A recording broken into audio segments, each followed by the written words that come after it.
গুনার আমল করতে হবে। আপনি যদি কয়েক লক্ষ সুন্নতকেও যদি একসাথে করেন তাহলে কি একটা ফরজের সমান হবে না। কথা বলে ঠিক কিনা? আবার কয়েক লক্ষ যদি কি ওয়াজিবকেও কি একসাথে করেন তাহলে কি একটা ফরজের সমান সমতুল্য হবে না। তাহলে আগে ফরজ, তারপরে ওয়াজিব, তারপরে কি সুন্নাত, মুস্তাহাবের আমল আমাদেরকে কি করতে ধারাবাহিকভাবে করতে হবে। আর মুস্তাহাব আমল বা সুন্নাত আমলের মধ্যে অনেক আমল রয়েছে, যেমন রাসূলের উপর কি বেশি বেশি দুরূদ ও সালাম পাঠ করা, তারপরে কি কোরআন তেলাওয়াত করা, তারপরে আপনি কি নফল ইবাদত বন্দেগী নামাজ পড়া। আল্লাহর হাবিব বিশ্বনবী বলেন, কোন আল্লাহর বান্দা যদি মাগরিবের নামাজ পড়লো, মাগরিবের নামাজ পড়ে কোন কথাবার্তা না বলে যদি দুই রাকাত করে 6 রাকাত তারাবির নামাজ পড়ে, আল্লাহ রাব্বুল আলামিন ওই বান্দার আমলনামার মধ্যে 12 বছরের নফল ইবাদতের সওয়াব দিয়ে দেন। শুধু তাই নয়, যে ব্যক্তি জামাতের সহিত ফজরের নামাজ পড়বে, জামাতের সহিত ফজরের নামাজ পড়ে কোনো কথাবার্তা না বললেই যায়, সেই ব্যক্তি জিকিরের মধ্যে মশগুল থাকলো, জিকিরে মশগুল থাকলো সূর্য উদয় পর্যন্ত।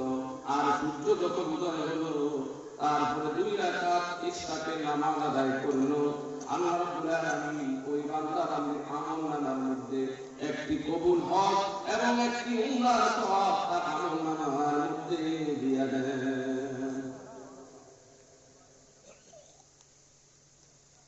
তবে আমি সত্য কি ফজর নামাজটা কি জামাতের সহিত আপনাকে পড়তে হবে, তারপরে আপনি কি জিকির, দুরূদ শরীফ, তাসবিহ, তাহলিল, তারপরে আপনি ইশরাকের নামাজ পড়বেন। আল্লাহ রাব্বুল আলামিন তারপরে এই যে এখন গভীর রাত, এই গভীর রাতে আপনি কি করবেন? তাহাজ্জুদের নামাজ আদায় করবেন, তাহাজ্জুদের নামাজ পড়বেন। এই তাহাজ্জুদের নামাজ পড়লে কি 3টা উপকার। কয়টা উপকার?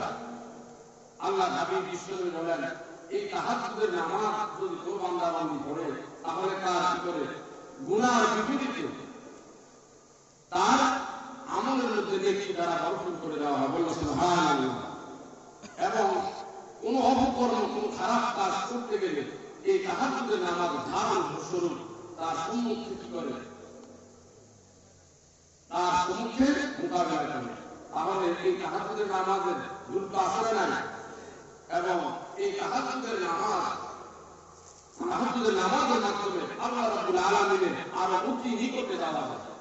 আল্লাহ হাবিব বিশ্বনবী বলেন যে এই তাহাজ্জুদের নামাজ হচ্ছে তোমাদের পূর্ববর্তী আম্বিয়া কিরামের, আউলিয়া কিরামের ইবাদত। বললেন সুবহানাল্লাহ। তাহলে এই তাহাজ্জুদের নামাজ আমরা পড়ব তো ইনশাআল্লাহ।